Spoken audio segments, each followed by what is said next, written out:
అయ్యా బాబు, నీ 11 మంది ఎమ్మెల్యేలు ఉత్తములు అని చెప్పేసి నువ్వు సంకలేగరేసుకుంటే సరిపోదు.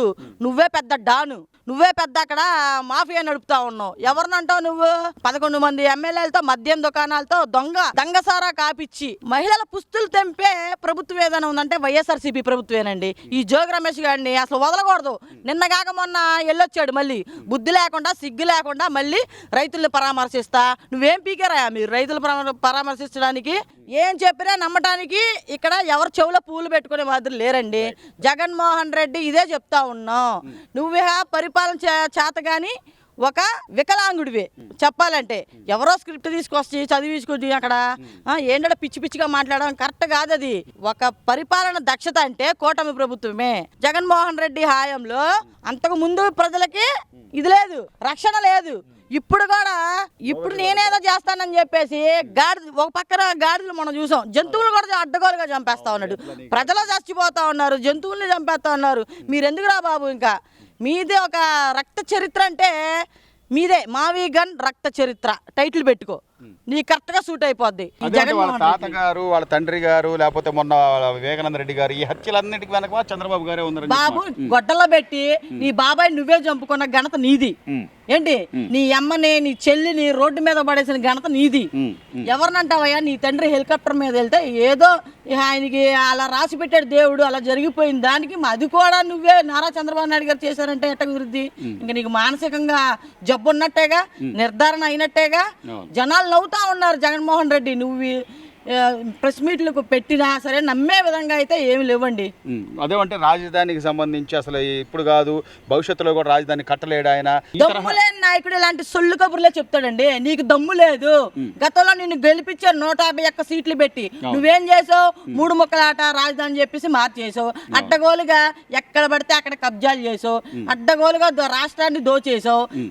మా చంద్రబాబు నాయుడు గారు 25 సంవత్సరాల వయసు కుర్రోళ్ళగా పనిచేస్తున్నాడండి అక్కడ ఆంధ్రప్రదేశ్ జనాలకి. నువ్వు రా, నెల నెల పెన్షన్ ఇస్తా ఉన్నాడు. ప్రతి ఇంటి దగ్గరికి వెళ్ళి ఒక ఇల్లు బాగుపడుతుందా లేదా, అక్కడ ఇల్లు లేకపోతే ఇల్లు కట్టొస్తున్నాడు. వాళ్ళకి ఉద్యోగాలు లేవా? మీకేం కావాలని చెప్పేసి పక్కన పెట్టి స్టేజ్ మీద పిలిచి మరీ ఆయన పక్కన పెట్టుకొని అమ్మా మీ ప్రాబ్లం ఏంటి అని సాల్వ్ చేసే వ్యక్తి నారా చంద్రబాబు నాయుడు గారు. అన్ని కంపెనీలు నిన్నగాక మొన్న చిత్తూరులో కియా కంపెనీ తీసుకొచ్చారు. రాయలసీమ రత్నాలసీమగా అసలు దేశం గర్వించే విధంగా ఆయన యుద్ధ విమానాలు పారిశ్రామికవేత్తలు తీసుకొచ్చారు. ఉద్యోగాలు అంటారా? మా నారా లోకేష్ గారు యువగలం అప్పుడే 20 లక్షల ఉద్యోగాలు ఇస్తానని చెప్పేసి ఆయన ఘంటాపదంగా చెప్పాడు. 20 లక్షల ఉద్యోగాలు. రేపు యుద్ధ విమానాలు వస్తే దాదాపు 7,000 మంది కన్నా ఉద్యోగాలు వస్తాయండి. ఏంటి? చదువుకునే పిల్లలు ఉండాలే గాని చదువుకునే పిల్లలు యువత పెరుగుతా ఉంది. గతంలో మనం చూసాం ప్రభుత్వ స్కూళ్ళల్లో పిల్లలు 10వ తరగతి అసలు తప్పిదాలు మనం చూసాం గత ప్రభుత్వంలో ఏం లేకుండా. ఇప్పుడు నారా లోకేష్ బాబు గారు ఇంత విద్యార్థులకి ఇంత ఉత్తీర్ణత స్థాయిలో ఒక్కొక్కళ్ళు గుర్తించి నిన్నగాక మన ఎన్టీఆర్ జిల్లా ఎంతమంది పిల్లలకి సన్మానాలు చేసి వాళ్ళ పక్కన భోజన కార్యక్రమాలు చేసుకొని ఈయన అంత చక్కగా విద్యాశాఖ మంత్రి ఒక పక్కన ఇలా నడిపిస్తూ ఉన్నాడు. మార్పు 100% వచ్చిందండి. నారా లోకేష్ గారు మా నియోజకవర్గంలో గెలిచిన కాడి నుంచి ఆయన కష్టపడుతున్నారు, అభివృద్ధి పదంలోకి దూసుకెళ్తున్నారు, నియోజకవర్గాన్ని అభివృద్ధి చేస్తున్నారు. చెప్పిన పథకాలు ఎలక్షన్ ముందు చెప్పినవన్నీ 1 by 1 అమలు చేసుకుంటూ వస్తున్నారండి. ప్రజలు సంతోషంగానే ఉన్నారు. లోకేష్ గారి నాయకత్వంలో మా మంగళగిరి నియోజకవర్గం బాగానే ఉందండి. చాలా మంచి కాన్సెప్ట్. ప్రజలు వెళ్ళి ఆయన కలిసి వినతి పత్రాలు ఇవ్వడం, మేము కూడా వెళ్ళి మా అసోసియేషన్ తరఫున ఒక వినతి పత్రం ఇచ్చాము. బాగా రిసీవ్ చేసుకున్నారు. తప్పకుండా చేస్తామన్నారు. ఇమీడియట్లీగా పిఏ గారికి చెప్పారు, నోట్ చేసుకున్నారు.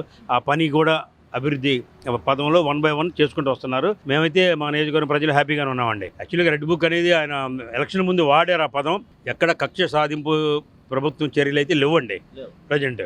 అది మాత్రం 100% గ్యారెంటీ చెప్పగలం. మేము 100% మార్పు ఉందండి. అభివృద్ధి పదంలో దూసుకెళ్తుంది ప్రభుత్వం. ఇంకా ముందుకి చేస్తారని మాకు నమ్మకం ఉందండి. రాముడు లాంటోడికే ఆ రోజుల్లో చిన్న తప్పు చూపించి ప్రజల మధ్య నుంచి అరణ్యవాసాన్ని తీసుకెళ్లే రోజులు. ఈ రోజుల్లోనే అటువంటి మహానుభావుడు నారా చంద్రబాబు నాయుడు గారు మోడీ గారు ఆశీస్సులతో మరియు పవన్ కళ్యాణ్ గారు ప్రోద్బలంతో ఆరు అనుకున్న దాన్ని మించి కూడా ఈరోజు అమరావతి రాజధానికి పెట్టుబడుల్ని పెద్ద వాళ్ళందరూ కంపెనీల దగ్గరికి వెళ్ళి మన అమరావతి రాజధాని కోసం ఎంతో కృషి చేస్తున్నారు. ఇక అంటారా ప్రతిపక్షం అనేది ఎప్పుడు ఉండిద్ది, కానీ ప్రతిపక్షం ఉందాతనంగా ఉండాల. మిమ్మల్ని ప్రతిపక్షంలో కూర్చోమని ప్రజలు తీర్పిచ్చారు. దానికి అనుకూలంగా మీరు వ్యవహరించాలే కానీ పక్క రాష్ట్రం చూసుకోండి, వాళ్ళు ఓడిపోయిన తర్వాత గౌరవంగా ఆ స్టాలిన్ అనే అతను ఒక 2 సంవత్సరాలు వాళ్ళకి ఛాన్స్ ఇద్దాము, వాళ్ళు చేసి చెప్పిన పనులు చేయకపోతే మనం అటాక్ చేద్దాం అన్నారు. ఈ ఆంధ్రప్రదేశ్లో ఈ అమరావతి రాజధానిలో నారా లోకేష్ గారు కూటమి ప్రభుత్వం అనుకున్నవన్నీ చక్కగా చేస్తుంది. ప్రజలందరూ చాలా సంతోషంగా ఉన్నారు. జగన్ ప్రభుత్వం అంత ముందల గజిబిజి వ్యవహారంలో విద్యను కూడా సరిగ్గా గవర్నమెంట్ స్కూల్కి ఇవ్వకుండా పుస్తకాల మీద కూడా వాళ్ళ బొమ్మలు వేసుకొని చాలా కనిపించేశారు.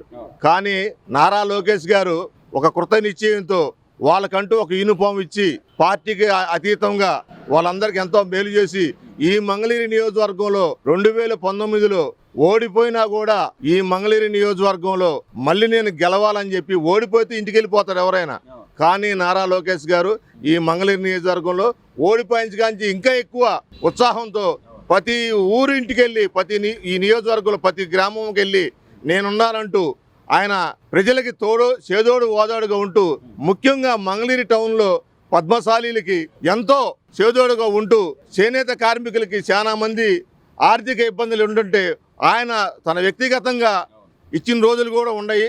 దాన్ని గుర్తు పెట్టుకొని మొన్న ఎలక్షన్లో నారా లోకేష్ గారిని ఈ మంగళగిరి నియోజకవర్గం భారీ మెజార్టీతో గెలిపిస్తారు.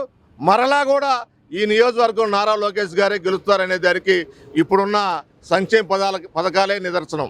జగన్మోహన్ రెడ్డి మాయ మాటల వల్లే ఆయన్ని ప్రజలు దించేశారు. ముందు పాయింట్, ఈ కూటమి ప్రభుత్వం నారా లోకేష్ గారు ఈ మంగళగిరి నియోజకవర్గంలో వారు ఎన్నికల మేనిఫెస్టోలో ఏమేమి పెట్టారో అవన్నీ తూచా తప్పకుండా రాష్ట్ర ప్రజలకి, రాష్ట్ర ప్రభుత్వానికి డబ్బులు ఉన్నా లేకపోయినా పెట్టుబడులు తీసుకొచ్చి తను అనుకున్న సిద్ధాంతం కోసం నారా చంద్రబాబు నాయుడు గారు ఈ రాష్ట్రానికి, ఈ మంగళగిరి నియోజకవర్గ ప్రజలకి ఎంతో మేలు చేస్తున్నారు. ప్రజలకి ఇవ్వాల్సిన సంక్షేమ పథకాలన్నీ కూడా మహిళలకి ఉచిత బస్సు కానివ్వండి, ప్రతి ఇంటికి 3 బండలు గ్యాస్ బండ్లు ఫ్రీ బండ్లు కానివ్వండి, నిన్నే మళ్ళీ తల్లికి వందన 3వ బిడ్డ పుట్టంగానే 30,000 రూపాయలు వాళ్ళ కుటుంబానికి ఇచ్చేటట్టుగా వారు నిన్నే మా జమా పడిని చాలా మంది ఆనందం వ్యక్తం చేశారు. ఈ మంగళగిరిలో చేనేత కార్మికులకి 200 యూనిట్లు ఫ్రీ విద్యుత్ కూడా ఇచ్చారు. అలాగే మంగళగిరిలో చేనేత కుటుంబాలు చాలా దీనస్థితిలో ఉంటే వారికి ఆటో నగర్లో ఒక హ్యాండ్లూమ్గా తయారు పెట్టి ఒక జీవనోపాధి కల్పించిన ఏకైక వ్యక్తి గౌరవనీయులు శ్రీ నారా లోకేష్ బాబు గారు.